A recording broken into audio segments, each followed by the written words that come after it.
بسم الله الرحمن الرحيم. ألف لام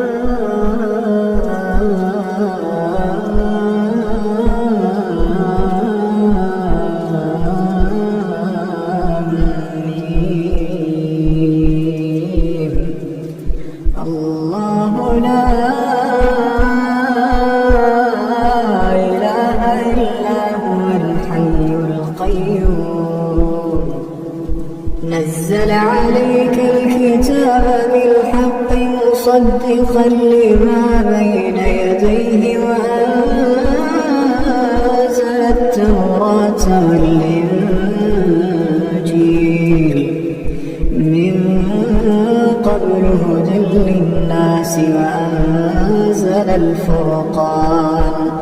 إن الذين كفروا بآيات الله لهم عذاب شديد والله عزيز ذو انتقام.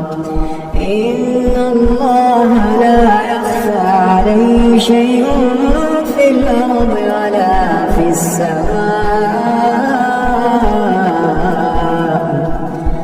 هو الذي يصوركم في الأرحام كيف يشاء